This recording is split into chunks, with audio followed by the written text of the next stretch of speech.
Hi, I'm Kristy Serini. And I'm Ali Vuno. Welcome back. We haven't been here since last year, but we're here to talk about all the things that happened in 2015, as well as what's to come in 2016. Yeah, it's been a while since we last talked, but we're gonna update you on everything that's happened in December and the end of 2015, as well as the big events that happened in entertainment throughout the whole year. So 2015 was a big year, as you said, in entertainment. A lot of new music came out, album releases, a lot of new big movies came out, and even some TV shows surprised us. So what were some of the big movies that came out this year? Well, there was a bunch of movies that definitely broke box office records. Jurassic World in the summer was a huge one. I don't know exactly how much money they made from that, but I just know it broke so many records and a lot of people went to see it. Mm-hmm. And of course the new Star Wars movie, The Force Awakens. The Force Awakens.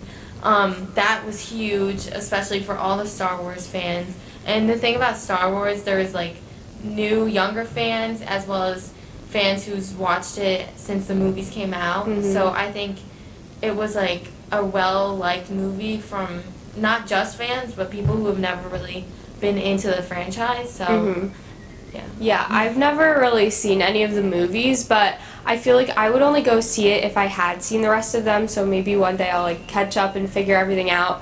But yeah, it was a really big hit in the movie theaters. It came out right at the end of 2015, but it was so popular this year and was one of the most watched movies in the movie theaters with the most sales. Yeah. And so that was big and exciting for, as you said, people from a long time ago when the first movie came out to now.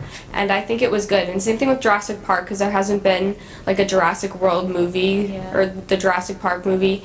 And I think it was good because I like when they do those kind of things where they haven't done a movie in a long time, which is I think what they're planning to do in 2016 a lot, is they're taking movies that came out a long time ago and then coming out with sequels or things that came afterwards, and I think that's pretty cool. So yeah, they're coming out with Finding Dory. Yeah, Finding Dory. Finding Nemo came out at least 10 years ago now, but I know this sequel has been long awaited. It's been announced years ago, and finally it's being released this year. Ellen's voicing Dory again. So I think a lot of younger kids as well as kids who grew up watching that movie will really appreciate it. I think it's a really nostalgic thing when they do those kind of things, and I'm really excited for it because Finding Nemo was one of my favorite movies when I was younger, and I'm excited to see what they're going to do and how they're going to bring back the characters.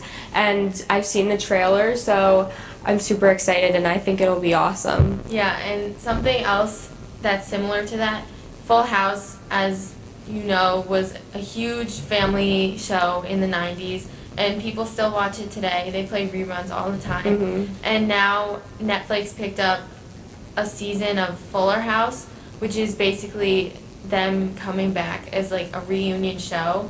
But I think the storyline is DJ being a single mom, and then her sister Stephanie, and I don't know about Mary-Kate and Ashley. I think Kimmy comes back to live with them too. I think they're helping, just like how Jesse and Joey came back to help Danny raise the kids. I think it's going to be a similar thing. Yeah, it's kind of not full circle, but it comes back, and this time it's DJ, and they haven't really given us a lot of previews, but there is one that they showed. I saw it on YouTube, I think, and it was really cool because it's the same house. It looks the same, and the inside looks exactly the same, except it's a little more updated and modern, and there's dogs, and you can hear their voices talking, but they don't show their faces.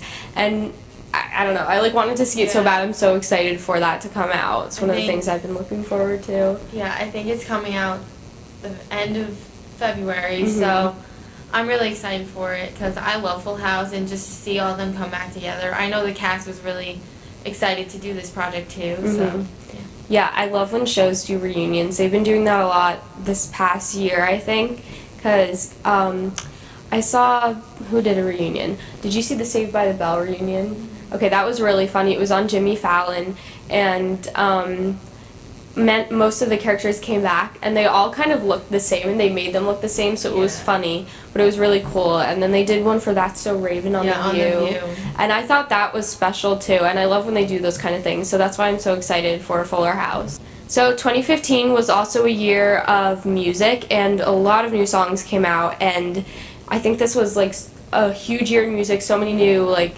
signature dance moves and things like the whip and nay nay and all that stuff.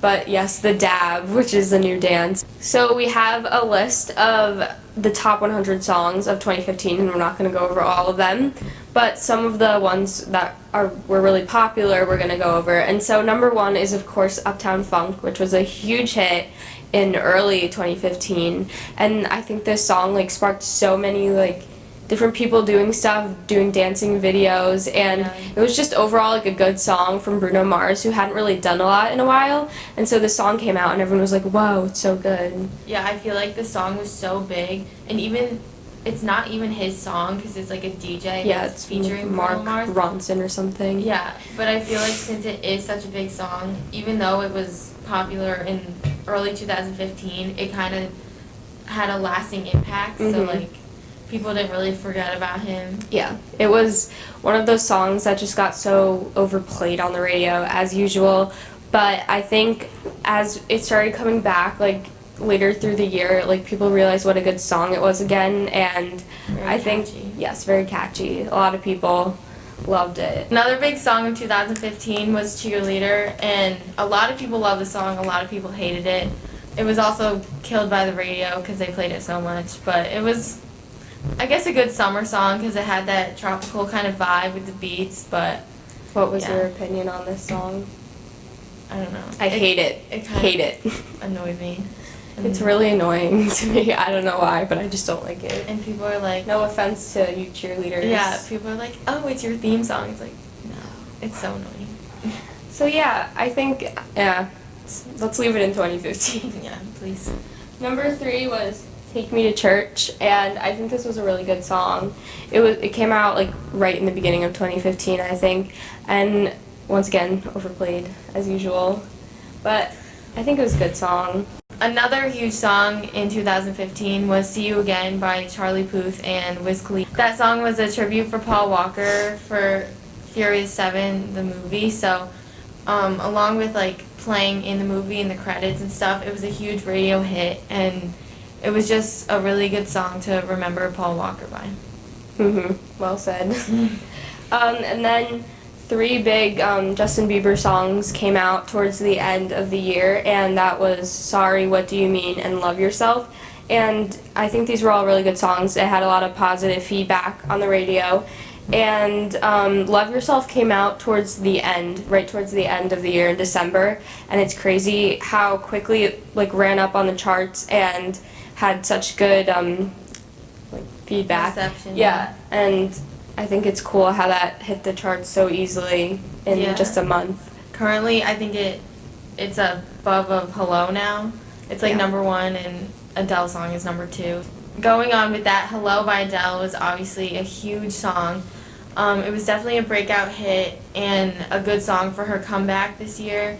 And the release of her album 25, it broke so many records. Yeah, it was huge, and even with her ticket sales for concerts, they went so quickly because everyone loved Hello so much and all the different songs on her album, and she had like a really great comeback after 4 years of being out with, she had some vocal cord damage and like struggling with her weight a little bit, and she came back and really just showed everyone how great of a singer she is, and I think she did a good job.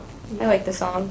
So moving on from 2015, 2016 has a lot coming up, and I think it's going to be a big year as far as many things are concerned. So in sports, music, movies, TV shows. Yeah, definitely. The Olympics are coming up this summer, so that's definitely a big event internationally. The presidential election is the end of this year, but there will be many more debates and controversies. I think it's going to come quick, and who knows what's going to happen with that. And then what else? ABC Family is changing its name to Freeform, which I don't quite understand, but That should be interesting, and a lot of shows are coming back and returning from 2015. And Pretty Little Liars is starting a new season where they're flashing 5 years ahead, which I think should be interesting. I'm interested to see how it'll turn out. I mean, in my opinion, the past few seasons of Pretty Little Liars was really dragged out, and it just got so repetitive. But maybe since a lot will change, they'll make it more interesting and they'll spice it up. Yeah, like I don't really know how much further they can go, but I think it should be interesting to see what they do and how they bring back the characters and what they're gonna do. So that should be good. So all in all, 2015 was a pretty great year for entertainment, and we're hoping that 2016 will be even better. And from what we've heard so far, we're Excited. pretty excited for that. See you next time.